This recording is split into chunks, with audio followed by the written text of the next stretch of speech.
이전 국가 지정에는 정말 민감하지 않았던 외교부가 심우정 검찰총장은 이 자녀 채용에는 아주 세심하고 민감하게 반응을 한 것으로 드러나고 있습니다. 관련해서 발언을 하도록 하겠습니다.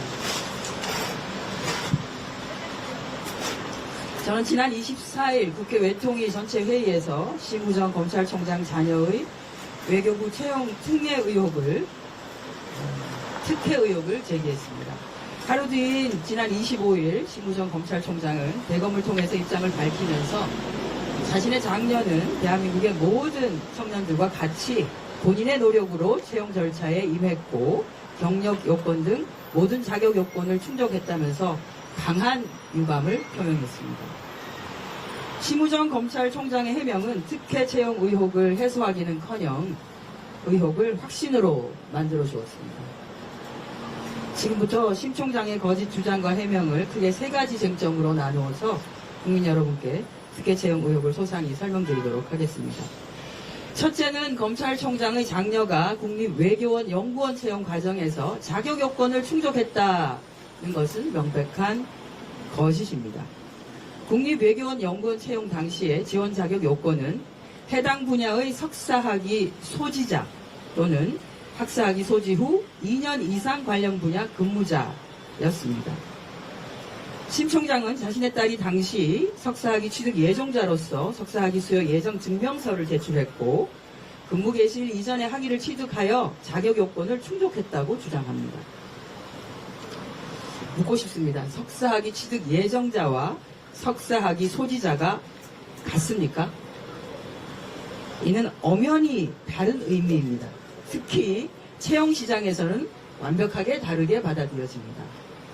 동일한 기관인 국립외교원의 외교안보연구소의 채용 공고문을 보더라도 응시자격 판단 기준일은 채용 공고 마감일로 명시되어 있습니다.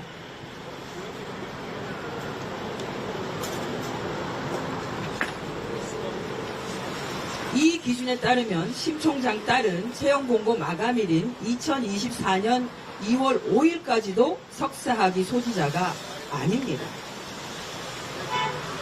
검찰총장과 입을 맞춘 듯한 국립외교원의 해명 또한 어처구니가 없습니다. 국립외교원은 문의를 해온 응시자들에게 학위 취득 예정자도 가능하다고 안내했기 때문에 문제가 없다고 얘기합니다. 8,000명이 넘게 채용 공고를 조회했는데 전화로 학위 취득 예정자도 응시 자격이 있나요? 라고 문의한 사람이 몇 명이나 될까요? 국립외교원은 이 질문에 대해서 답변을 하지 못했습니다. 아마도 대다수 석사 졸업 예정자들은 공고문을 보고 신청을 포기했을 것입니다. 국립외교원의 주장대로 석사학위 취득 예정자도 염두에 두었다면 타 부처와 같이 채용 공고문에 명시적으로 기술했어야 합니다. 또 다른 정부기관인 국가유산청의 국립고궁박물관의 공무직 채용 공고문을 보시면 석사학위 취득 예정자까지로 지원자로 인정하는 경우에는 이렇게 졸업 예정자를 포함한다라고 채용 공고문에 명시적으로 표시해 둡니다. 국립외교원 기간제로 8개월을 근무한 심우정 총장의 자녀는 올해 2월 말 외교부 본부에 연구원으로 정년 보장 직종인 정규직에 최종 합격하여 신원조회가 끝나면 외교부 본부에서 근무하게 됩니다. 검찰총장의 나파 찬스가 아니었다면 불가능한 외교부의 조력이 있었기에 가능할 것입니다. 두 번째 의혹입니다.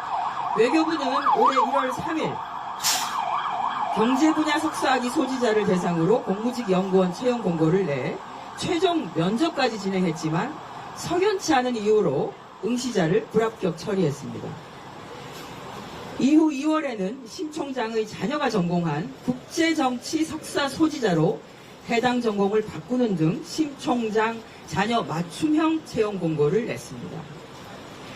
외교부는 지원자가 적어서 전공 분야를 바꿔 재공고를 냈다고 해명하지만 그간의 선례들을 보면 지원자나 적격자가 없는 경우는 기한을 연장해서 재공고를 하지 전공 분야를 바꾼 사례는 없습니다. 현재까지 확인된 바로는 심우정 자녀 채용이 유일합니다.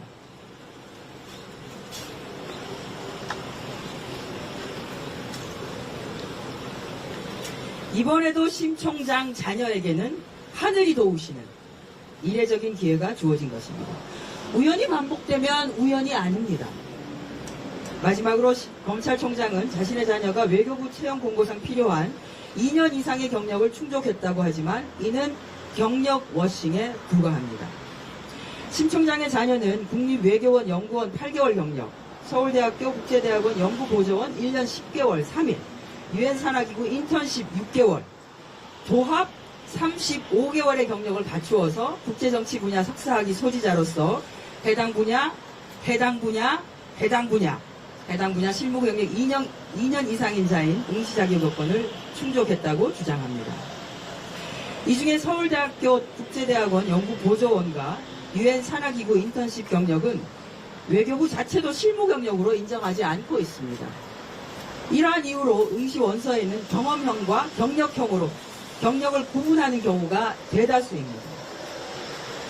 타 부처인 국립국어원의 공무직 채용 공고를 보면 관련 분야 상근 경력만을 인정하고 대학 조교 경력, 학위 취직에 소요되는 학위과정 경력, 연구 용역 수행 경력은 제외한다고 매우 구체적으로 명시되어 있습니다. 멀리서 찾을 것도 없습니다. 같은 부처인 외교부의 다른 채용 공고문을 보십시오.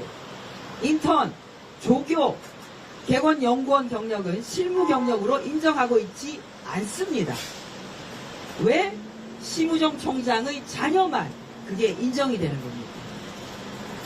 결과적으로 심우정의 자녀는 국립외교원에서의 8개월 실무 경력이 전부인 것으로 채용 자격 요건에도 부합하지 못합니다. 심우정 검찰총장님, 아무리 자식 일이라지만 좀 부끄럽지 않습니까? 이러한 경력들을 실무 경력으로 인정한 외교부 또한 국민들께 그리고 청년들에게 사과해야 합니다. 최근에 선거관리위원회의 채용 과정이 특혜로 얼룩져 있었다는 사실이 드러나 청년들은 취업도 비익빈 부익부 백 없는 게 죄라며 분노를 넘어 무력감을 느끼고 있습니다. 심우정 총장 자녀 특혜 채용에 빗대어서 최고의 스펙은 역시 아빠라는 자조적인 비아냥도 생겼습니다. 만약 심우정 검찰총장이 어떤 식으로든 자녀의 취업 과정에 개입했다면 이는 심우정 검찰총장의 사퇴로 해결될 문제가 아닙니다. 유연하고 관대한 기준을 특별히 적용해서 심 총장의 자녀에게 특혜를 부여한 외교부 역시 엄중한 법의 심판을 받아야 할 것입니다. 심우정 검찰총장 자녀 특혜 채용 과정과 외교부의 공무직 채용 과정 전반에 대한 철저한 감사가 필요합니다. 저와 더불어민주당은 감사원의 감사 청구를 포함한 모든 수단을 동원해서 이번 특혜 채용의 진상을 낱낱이 밝히도록 하겠습니다. 고맙습니다.